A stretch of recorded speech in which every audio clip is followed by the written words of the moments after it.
Okay, this is the Moon River 2 by Moondrop. This is the first contestant in my dongle amp DAC wars that I'm going to start to compare these things. Difficult to compare because unlike headphones or earphones where I can say that this is the bass and this is the instrument and the vocals and the mids, and it's easy to follow. Comparing these is going to be a little bit different. But this is so impressive that I'm going to go ahead and talk about this one first. We're on 33 right now. This should hit 32 any second because we've been on 33 for a while. The power draw off of this phone, which has got the screen on it, and I'm playing music through it, is very slow compared to the KZ and a couple others. So it's efficient. It's got plenty of power. The output on the 3.5 is, I think, 1.4 at low gain and 2 volts at high gain, and then from 4.4 balanced it is about 2 volts at low gain and then 4 volts at high gain, which is a substantial amount of energy. Just to give you some context, the ADI 2 DAC is how I measure all of my sets to get to 77 dB.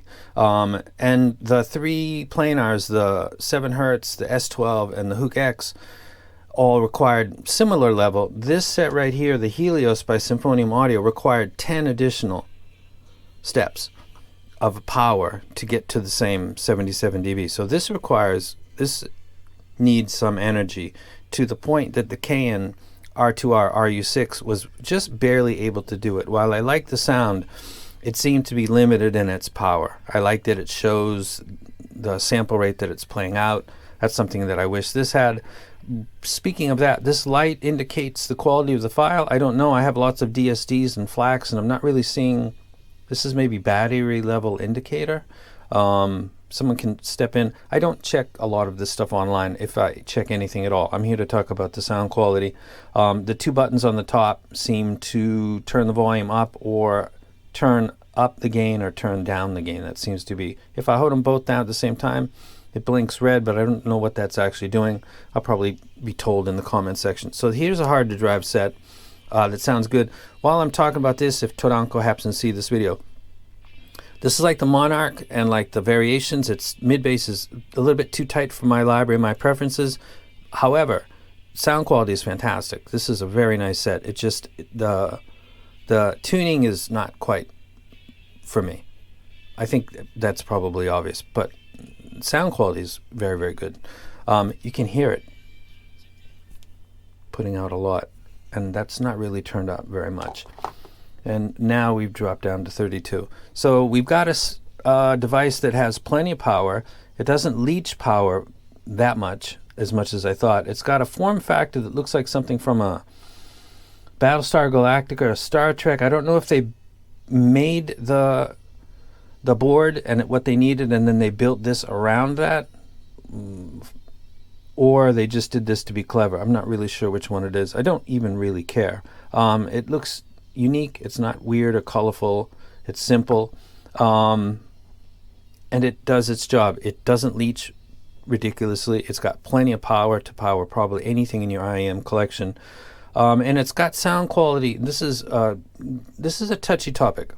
Let me reach over here very quickly. This is a set. I like this a lot. This is the RU6, and this is from KZ. It's got a couple problems. One is its max output power is really close to almost not enough in single. I usually don't use balance because I go from the ADI 3.5. For example, this is not the cable that comes with Todanko's set. It's in there, but that's 2.5. I can't use that, so I have to always switch my cables. It's always 3.5. It's always measured out of there. This, using 3.5, doesn't really play the Helios good. It gets to almost its max output to play that at 77, so it doesn't have that much power, and its power draw is at least this, if not maybe a little bit worse. So its maximum output is a little bit less than what I would hope for in the ideal situation. I always want headroom. Jotunheim 2 is way over. The ADI 2 DAC for IEMs is way over, but I want that headroom. It's like money. Always have more than you need or you think you'll need. Power, kind of the same thing. The sound quality between this and this is audible to the ear as well. I can't really explain what the difference is, and this is where we get into kind of fuzzy, hazy, what are you talking about, bro? Because I can't talk like earphones, like the bass guitar, the drums, I can't separate into bass, mids, and treble with these devices because I never did with DAPs. I don't believe that. I think they have their own kind of tonality, color. They tilt slightly warm, they're slightly cold, they're stone cold neutral like the original iBasso DX200, analytical to almost a fault.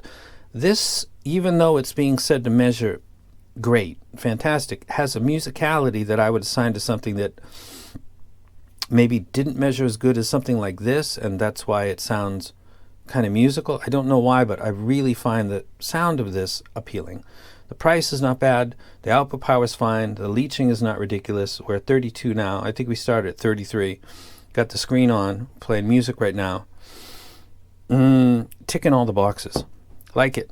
Recommend it. If you've never bought one of these before, I would suggest this would probably be a good first option for you because it's got plenty of power for probably your headphones as well. The more power you pull out, the more you're going to be leaching off of your source, so calculate that. But for IEMs, I don't think there's anything in your collection. The tin HiFi P1 I also used on this was no problem with lots of energy to spare. So now we're on 31. So we ticked 2 down in a video that's about 7 minutes long at this point. So I'll leave it there.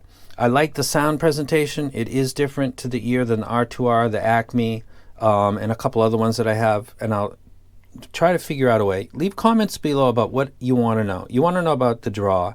How much does something leach? Because if it takes off too much, then... Well, there was a Ida before that had fantastic sound, but it killed the battery. People use these to check their stocks, their Bitcoin mining, talk to family. There's a lot of uses for a phone in somebody's day, and using something that leaches too much of that power is an impractical endeavor. This is something that I would think is worth considering.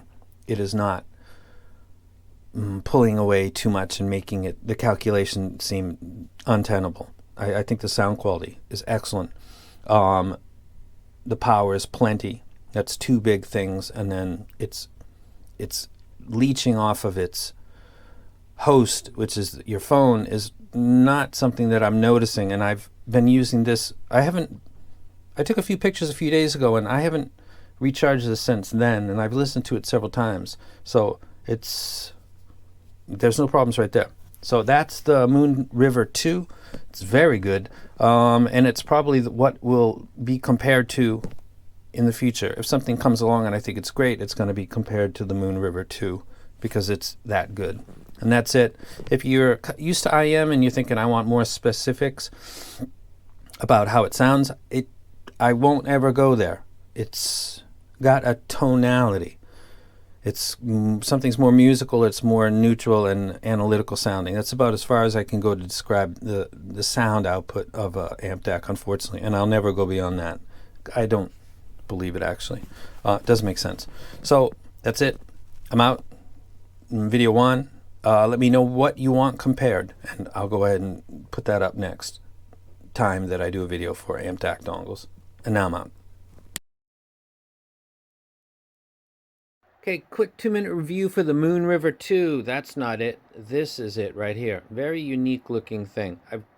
The stock cable is, yeah, it's okay. You've also got an adapter so you can plug it into any regular USB-A and then charge it, I suppose. And that's about it for accessories. I'm using a Beat Audio Gold and Emerald just because, why not? Let me go ahead and unplug this. That light indicator doesn't appear to be indicating the quality of the file. So much that I've tried a DSD and then a regular FLAC, and I'm not seeing any change that I can pick up. Somebody can maybe chime in and tell me if I'm wrong, as that might be wrong. It's got 2 outputs, 3.5, 4.4, and I'm not looking at anything on the side. This is memorizing, so I might be wrong. The 3.5, I believe, is 1.4 in low gain and 2 volts in high gain. The 4.4 is around 2 in low gain and then around 4 volts in high gain. That's what the claim specs are. It has plenty of power. The tin HiFi P1 is notoriously kind of famous for needing extra power to push it. I would agree with that. I'm not a fan of that set, but this pushes that fine. I don't think any of the IMs in your collection are gonna not have enough power or sense of dynamics to get the full quality playback. I'm a believer that good clean power is a good thing to have. The design is unique. It was done because they built this around what they needed on the inside, or they were trying to look like something from Battlestar Galactica. I don't know. I don't really care. I like this better than I like the K&R U6, which I never did a video for because it's an interesting concept, the R2R.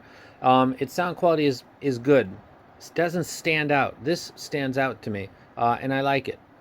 Very nice.